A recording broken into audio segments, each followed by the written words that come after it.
This is a response video to I got blamed for ruining Diablo for my response, which is DM's video specifically, and he's talking about a streamer. I don't know his name, but I just wanted to point by point essentially put my 2 cents about what he said. So his first argument is,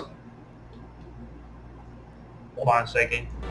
His first argument is Defender uses Steam achievements to argue the point that Blizzard focusing on endgame content is a bad move when so many players don't reach level 50 on softcore. Now, he said that the softcore part is something that I wrote down to emphasize, but he basically says it as a broad term. So broad term meaning, overall, because he's using essentially a Steam achievements of, I do believe it was only 35% have achieved that, but again, it's on Steam, and obviously Diablo being a pretty big IP that's normally known for Battle.net for PC essentially, and then also through console thanks to Diablo 3, because Diablo 3 was it the first one that came into console? Because obviously that was actually Diablo 1. But the thing is with that though is Diablo 2 didn't go to console. Diablo 2 didn't go to console, and then 3 released to console, but 3 released to all consoles. It released to all consoles, the 360, the PlayStation 3. I don't think there was a Wii release, obviously, because the Wii being the Wii. But then there was even a next-gen version which released to the Xbox One, released to the PlayStation 4, and then released to the Switch. I do believe the Switch version was a later version, but there still was a Switch version eventually. With that said, Diablo 4 was also someone that was Diablo 4, unlike Diablo 3, especially with Ross's expansion, actually released to all consoles on release day. Diablo 3, when it first came out, was only released on the PC. That was the original release. That was Vanilla's release. Later, a couple of months into Diablo 3's Vanilla's life cycle, was their console version. The console version actually was actually better than the PC version, because the console version of Vanilla Diablo 3 actually had mechanics that were going to be in Ross later that released to that essentially had mechanics that would get into the expansion Reaper of Souls, like the Nephilim Glory thing mechanic, or the Nephilim Glory mechanic thing. So, and plus I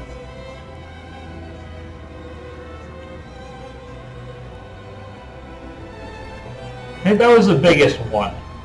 Essentially, these small buffs, those small buffs, the speed buff and whatnot. But anyway, the main Nephilim Glory mechanic was something.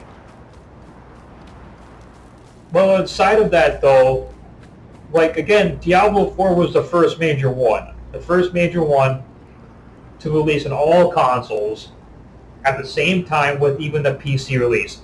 Diablo 3 didn't get that. Diablo 3, the console versions came out later. And the console versions, I would argue, are the better versions. Especially with Reaper of Souls and the Ultimate Evil Edition. The Ultimate Evil Edition comes with everything, including the Necromancer DLC pack. So, and obviously, the Necromancer being in the game was pretty cool, and it has some pretty nice abilities and whatnot. And the class was just cool. It's the Necromancer. But again, Diablo 4 was the first one to do that for consoles. So, and again, as a hardcore player, the reason why this is such a kind of a low ball to to hit on the game, especially in relation to this to software achievements or to just Steam achievements. I mean, is the fact that hardcore players, it's even going to be smaller. But that again, that shouldn't go against the game or the player base for hardcore, because of the fact that it's a choice. Like, I choose to play hardcore not because of the glory or because of, you know, essentially the bragging rights, but mainly because I do it because of the challenge. I do it because it's an interesting way to play the game. And also, just for the basis of the action RPG,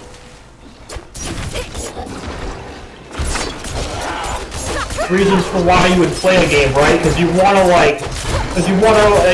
essentially rush through everything at the maximum amount of efficiency, right? And this is even something that, you know, that you can even argue. Someone argue for Diablo 2 for the same meaning, but the thing is, Diablo 2 is the one that started hardcore. It was the first one of the between the different games that always had it. So, and with that, you essentially have to keep in mind, essentially,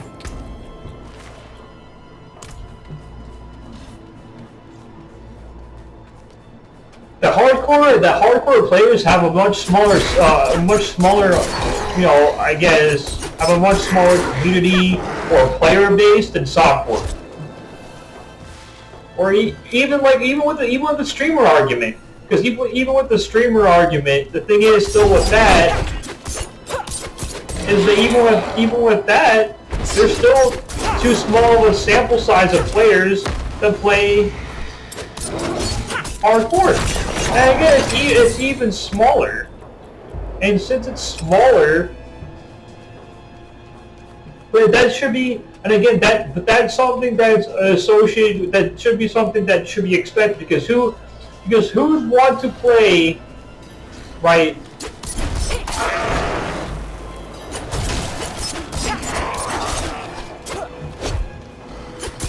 A permadeath mode. It doesn't seem like a challenge, what some would say. But honestly, though, it makes the game really interesting.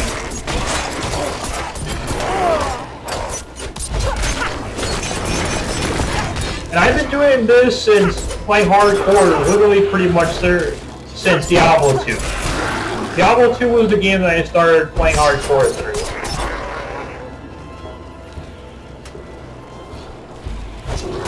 So again, I just want to mention that I just don't find the person's points about using Steam as his metrics for how much people... And yeah, is that a low number? Sure, but it's even lower for hardcore. It's even lower. Which isn't really a metrics upon this being a sign that Blizzard needs to make the game, make Diablo 4 appease even more to casuals when they've already... when essentially Loot Reborn has already lowered the amount of time that's necessary to level. So again, that's that point.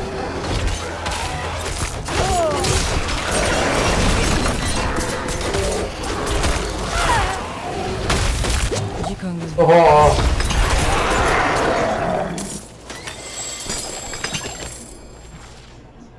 So I just want to, so for the next point,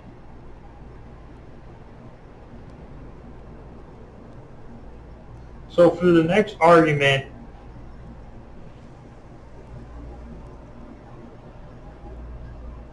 he says this is again where the huge discrepancy gets even.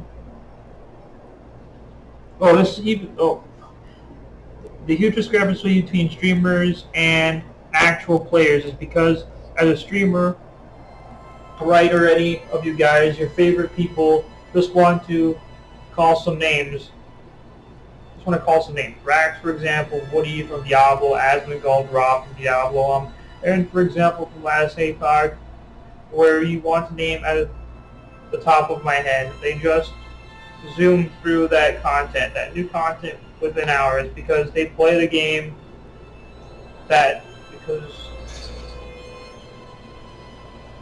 because they play the game 8 hours a day or more, 5 days a week or more. So you just go through the content super fast. Or you're a regular dad, you're a regular guy, or just a regular every day, like 1 hour per day. Let's be generous and say 5 hours a week. He has time to play the game because of family, job, or other things, whatever it is. And these people, which is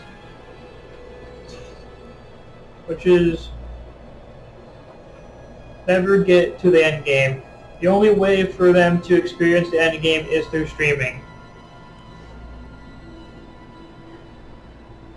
So with this argument, like, if people only have a limited amount of time to play a game, you know, and again, action RPGs are probably one of the more time-consuming based games you could possibly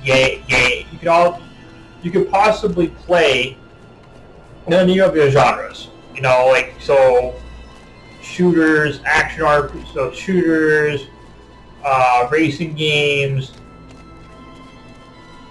strategy games, RTS games. I mean, realistically, you could put a lot of action. You can put a lot of hours into an action RPG and not realize just how much you put into said game of an action RPG until you look at your character screen, or until, I guess, you die for hardcore, for instance, and see it on the dead screen. Because for all reasons, for Diablo specifically, when you die, for your hardcore character, it tells you how long you put into your character before he or she died.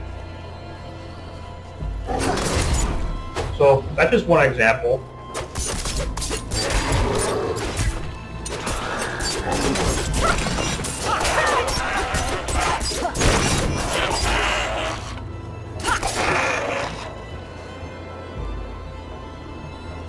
But yeah, like, I don't think that's a valid concern, really, because at the end of the day, like, there's always other games you could be playing. That if you have a limited variable amount of time, maybe you shouldn't be playing the action role-playing game. Maybe you shouldn't be playing a dungeon crawler. Maybe you shouldn't be playing Diablo. Maybe instead you should be playing something that is more fitting to the time you have. Like, I don't know, like maybe some sort of single-player game where you can play in bursts, or maybe just hopping on a few matches on Call of Duty or something. Like maybe playing a multiplayer shooter and just playing a couple matches before you have to go to work or whatever, or if you only have a limited amount of time.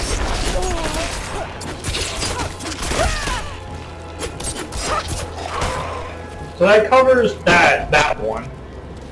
So then for the next one, if a streamer or content creator, let's say, that plays through the end game is just of a marketing tool for the game or for people to buy it. But my problem, which is why I bring this whole situation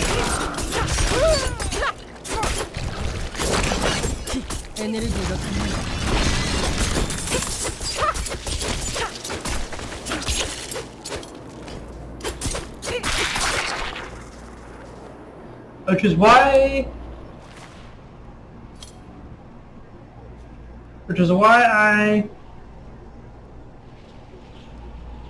begin this whole, which is why I bring this whole thing up, is this is actually a bad way for the devs to look at the game. Of course, you get some marketing, but the content you create and spend months on developing on, most people will not play that.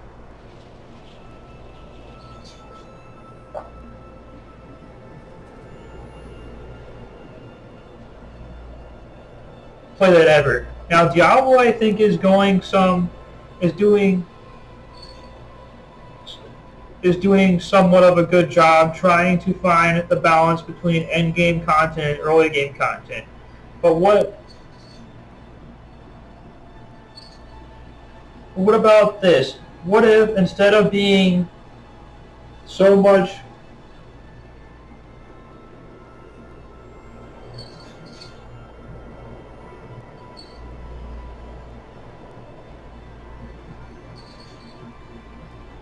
time in end game content, we, for example, we dropped the whole Paragon system in Diablo. We have a skill tree that goes to level 70, for example, and we have, instead of 5 classes, we have 10 classes. So first, the Paragon system, right? So with Loot Reborn, they've already actually made the Paragon system easier. Now, why have they made the Paragon system easier? The reason why they made the Paragon system easier is because of how much easier now, right? Essentially, every other 5 classes have the ability to get points into their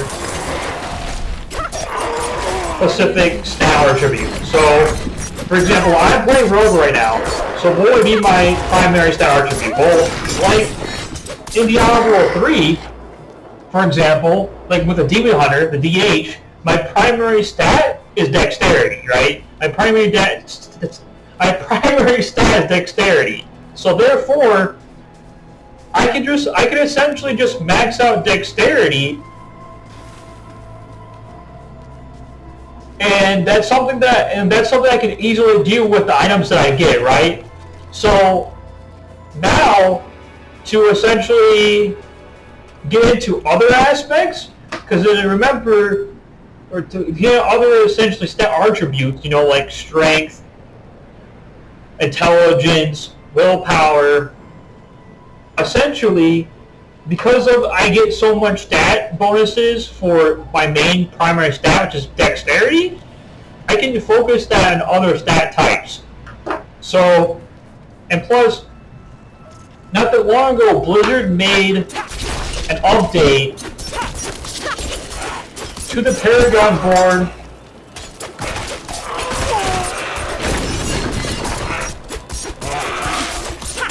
that essentially allows the player to get, you know, to essentially decrease the amount of attribute points that that a class would need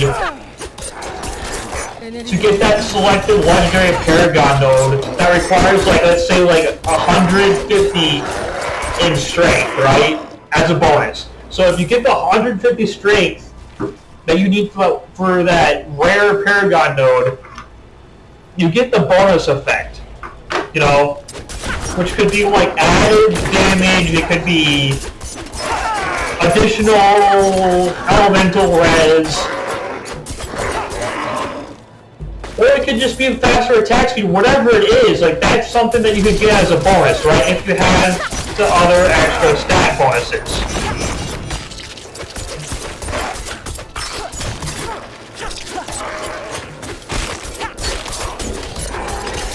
So there is a use to the Paragon board. Like, there's legitimate use for it, there's a legitimate reason. I'd argue that the Paragon board had even better, you know, involvement with pre the changes of Loot Reborn, but that's besides the point, you know? That's beside the point. Because we're now have the game that we have. So the next point, so about the added classes. This is a simple argument. Like, why should Blizzard add, you know, hypothetically 10 other like essentially 5 other classes? I mean, yes, we know an expansion is coming, which is Vessel of Hatred, that's going to come with what's believed to be the Spirit Core. And yeah, yes, that is confirmed. But,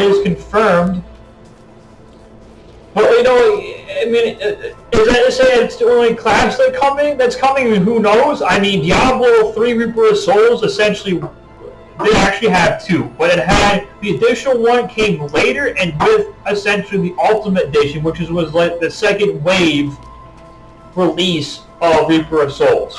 So, I mean, it was essentially the complete package of, like, you know, like a Game of the Year edition or something, that you could say, arguably. But for last generation console games. So,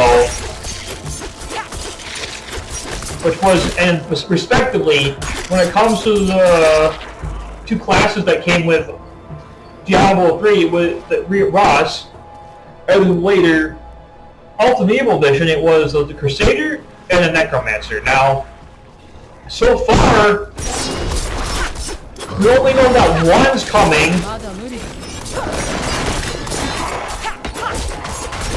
Which is right now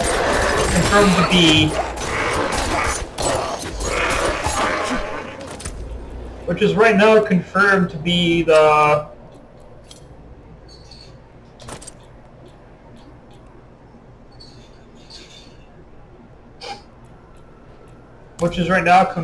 essentially to be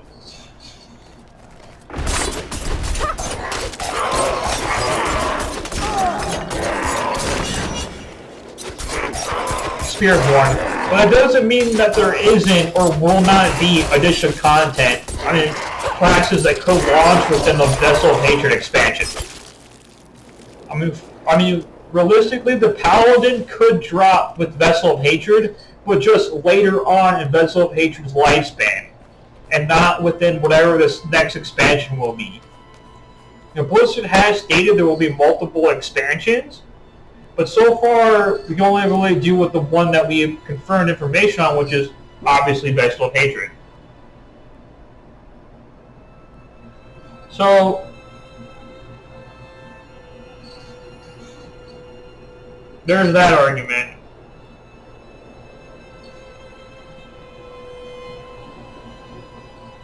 And yeah, you know, overall, I just have to essentially agree with DM, because, like, I mean, Loot Reborn, which is Season 4, did add a lot of mechanics, features, and whatnot that made the casual experience far more easier than how the game was before that. Because, again, like, grinding, like, getting 1 to 50 was a remarkable achievement in and of itself, especially even if you played hardcore. Like, if you played hardcore, like, you're probably, like less than the 1%, or let's say, like, less than the 5% that did that. I mean, like literally, literally, that's how low that is.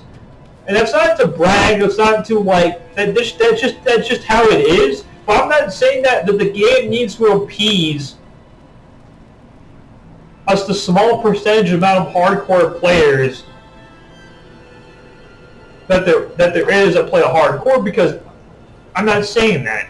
But in the end, though, like, we all play Diablo 4, we all want the game to be as good as we want it to be, right? Like, whether that's a hardcore player, whether that's a softcore player, whether that's a streamer, whether that's like an ultra gamer guy, or, you know, like a casual indie or a casual dad, like, it doesn't matter. We all play Diablo 4 for whatever it is of the reasons to have whatever of a time we want to have. And that's the whole point. Like, I think, as DM said, the best possible way is essentially to just, you know, to add more, I guess, things, to add more ease of access play for the casuals, and to also at the same time to add in endgame content that appeases the hardcore, or like the long time players.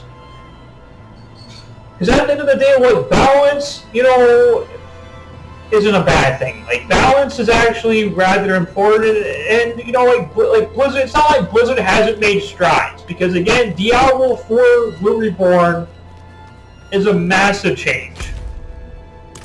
It's a massive change that did make aspects easier, like the leveling's easier, the items are simply like more easier to understand. Not to mention a lot of the unnecessary affixes are gone. You only get your primary stat increase. I mean, the list goes on and on and on. So Blizzard have made adjustments to the casual base to make the game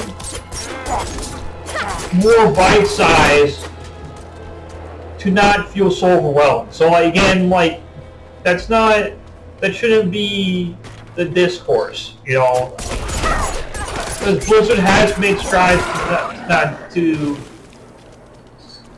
deal with that. What they need to do now is just somehow make the journey from like those level, you know, because what they need to do is make those different strides or those different like segments of gameplay in between those level power numbers, you know, those level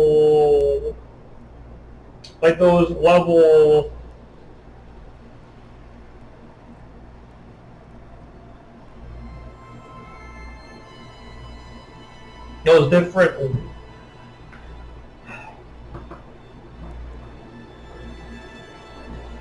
level achievements, you know, whether it be like 1 to 25, 50 to, or 1 to 25, 25 to 50, 50 to 75, 75 to 100 feel impactful. Like that's what basically should be like the best thing they can do. Because once that's basically, you know, found out, like everything else becomes, you know, it becomes like everything else just naturally gets set in a way. So that's essentially my take upon this. Hopefully I wasn't all over the place, and thanks for your time. Bye.